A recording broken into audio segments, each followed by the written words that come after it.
We are about to enter a very important Shabbat of the year, Shabbat Bereishit. We begin to read the Torah anew, right from the beginning all over, and God created the heaven and the earth. And it is a very important juncture in the Jewish calendar, because we've emerged from all of the important dates, the days of awe, the days of festivities of Sukkot, and now our lives are going back to resume the regular, mundane, day-to-day responsibilities of life. How do we carry forward the energy of the last month into the world that lies beyond? And the story is described of a train that is about to depart from a station many years ago, and there is a flurry of activity in the station. People are coming, people are going, porters are loading on and loading off. There are people kissing each other goodbye and hugging each other as they arrive. Great joy and great sadness, so much energy, so many emotions being expressed. Somebody shoveling the coal into the engine room.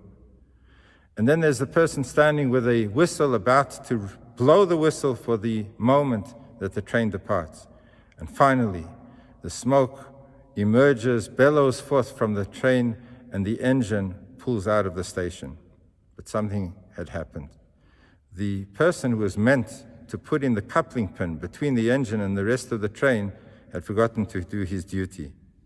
And so, with great fanfare, the engine pulls out of the station, and the rest of the train, all of the carriages remain exactly where they were. Nothing changed, nothing moved. And all of this is telling us that when we emerge from such an important season, we've got to put a coupling pin in so that the energy is going to pull our lives forward, up, motivate us to interpret and apply all of the special days that we've been through into our lives in the year that lies ahead.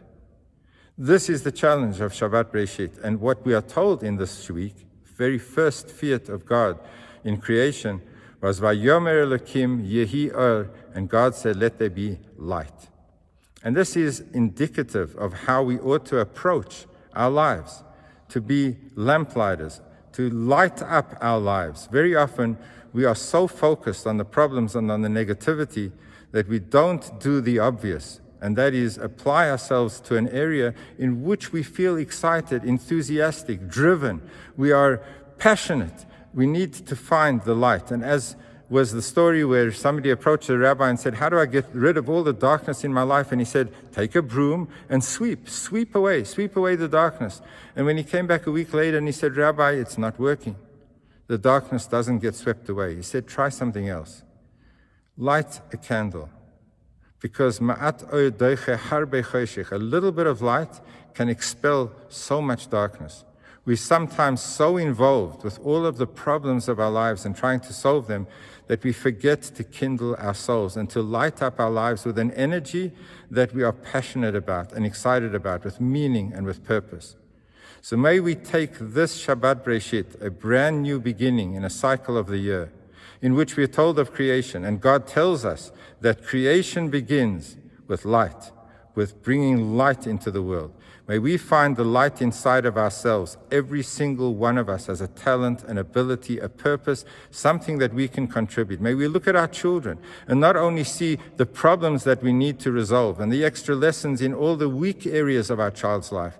Let us find the area that ignites their soul, that makes them feel passionate about waking up in the morning and meeting another day.